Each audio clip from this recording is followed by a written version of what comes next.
Hi, I'm Pastor Bill with your Maple Minute for this Thursday, June 18th, 2020. You know, a lot of people are reacting to the current events of today, and I really haven't said a whole lot about it other than just a few passing comments. But let me talk about today what's going on in society. And I would say this, when we talk about society, we talk about issues. What we have to realize is society is having difficulties because of a lack of a certain thing. It's the same reason I'm going to ask a question for you and for me. Why is it we have such a difficult time recognizing the traps that we lay for ourselves? I think that's true of our society that we have today. And the answer boils down to one word. The word is character. Somewhere we veered off the path of righteousness, and we know that. As Christ followers, we know that the Bible tells us in Romans, Paul wrote that there is none righteous, no, not one. We know that the wages of sin is death, and we often apply that in our spiritual lives as far as salvation, but we forget about it in our day-to-day living, our Christian living. And we've forgotten about it in our society. We've hoped that our society would be a Christian society, but it really isn't. And so when you see things happening that are happening, whether it's on the good or the bad, how people are treating one another, how people are getting upset and using it for personal gain, to loot, to pillage, to do all kinds of things. And I'm not here to lay out judgment. I'm here to tell you what the Bible has to say about why we are the way we are. And really, I want to develop this into a thought about how we can be a better person. You know, I want you to know this problem that we have in our culture today, and the problem that we probably face in our own lives, isn't because of something we did yesterday or last week or even the last election cycle. I'm not going to get political. Don't worry about that one. But I want you to know it's something that's been happening over a long process of time. You see, character is not something that just happens overnight. But what we do all know, and this is something that you 100% could tell me too, is your character is who you truly are. And with that thought, if the character is who we truly are, what we know is that our character will tell us, it determines how much we accomplish in this life. It will determine whether or not we are worth knowing or being known. It'll make or break every one of our relationships. You see, good looks may get you married, but character will keep you married. That's an old phrase that has been passed around for a long time.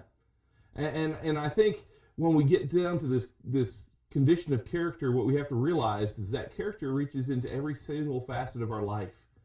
It's far more reaching than our talents that we may develop, our education that we may pursue, your background, your vocation, your life's work, any of those things. And that's so important for you young people to understand this, because so often all you've been talking about for the last several months, probably years, as you've graduated this last Sunday we celebrate Graduate Sunday, is we talk about the importance of what you've done. But I want you to know it's who you are that's going to be more important than anything you'll ever do. Because who you are will determine what you do. And it's far more, even than most of your parents really realize, it's far more reaching than your friends. Yes, often we make the statement, your friends determine your future. Show me your friends and I'll show you your future, all those kind of statements. But I want you to know your character will determine who your friends are. That's what's so important about character. And what we have to realize this, as you look around the world, and sometimes we forget this because it's so slow in what happens, but change is always taking place. Now, the older we get, the more we don't like to change, but the truth of the matter is, change is something you can't stop, and change is always happening. And most of the time, change is something that goes unnoticed. We have to look back in pictures to realize some of the biggest changes. Along with change, that we know that change is not stagnant, you know your character is not stagnant either. It's always changing. And it's either developing or deteriorating. See, you're not the same person you were yesterday. And that can either be good or bad. I don't know. You have to be the one who determines that.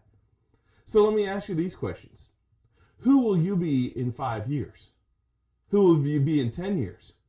What kind of person will you hope to become? Because those are important questions, not what will you do, but who will you become? You see, today you took a step and you moved either forward, closer, or further away from what you hope to be, who you hope to be. You know what's sad is when you get to people who've been around for a long time and you talk to them and they're sad because they ended up in a spot they didn't think they'd ever be in. Your character, not accomplishments or acquisitions, determines your legacy, who you're going to be remembered as. Did you get that? Your character. It's not about what you do. It's not about how big. And as for pastors, so many pastors are looking to pastor mega churches and make their mark in society by jumping around from church to church to church so they can get to bigger places. Let me just say this. It's your character, not your accomplishments, that will determine your legacy. That's the same for us as people. It's my character, not how my kids, what kind of jobs, careers, or money they make in life. It's the people they'll be because I help shape that. But the problem is character is like a tree. And it doesn't, trees don't develop overnight. I'm sure I remember as a kid, one time in elementary school, coming home with a pine tree sapling.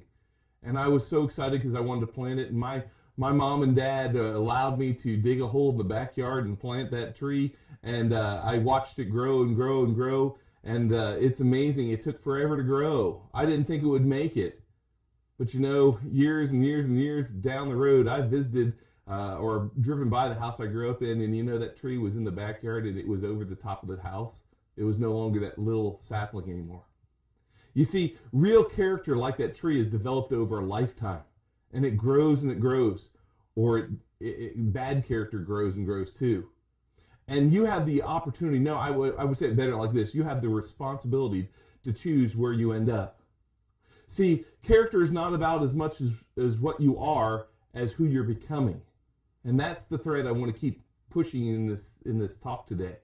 See, it's not as much an issue of where you are. Sometimes we blame where we're at. Well, I grew up here and I grew up there, and you don't understand my background. All these, I didn't have a mom, I didn't have a dad, I didn't have this, I didn't have that, I didn't have money, I didn't have education, I didn't have these things.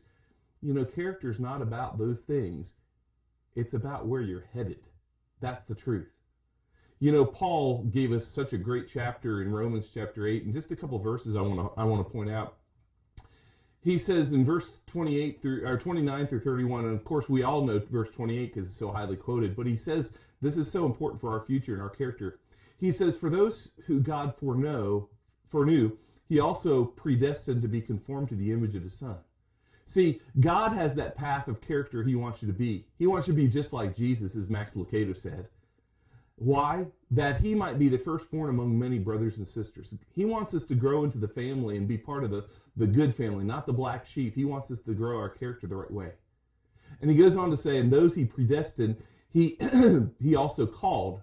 He also justified. Those he justified, he glorified. So God has this path that he wants us to follow. And he finishes out with this, and I love this. This is the hope we have. As you may have gotten a little discouraged on this talk today, thinking about the choices you've made in life. But he says, what then shall we say in response to these things that he's talked about in the first 29 verses of Romans 8? He says, if God is for us, who can be against us? Who can be against us? That's a good question. I think sometimes we're the ones who are against us and God. God wants to help you through the bumpy paths of life. I was thinking today on the many trips I've taken to Africa, one of the most noticeable things, or one of the things I grow most tiresome, wearisome of, is traveling in the cars. The cars are unique there. They're built a little bit more sturdy than our cars here in America are, but it's for a reason. Because the roads are horrendous. I remember one trip going through downtown Nairobi. Our driver was driving on the sides of the road. He was driving on sidewalks. People are having to dodge out of the way. And I thought, this is strange because nobody's on the road. Then I looked at the road, and the road was just full of holes and terrible conditions, and it was actually safer and easier to drive on the side of the road than it was on the road. You know, God wants to help us even in the rough times of our lives, and he wants us not to veer off the path of righteousness. So developing our character is an important thing. I hope that you think this thing through and remember that God is for you, and he wants to help you become just like Jesus.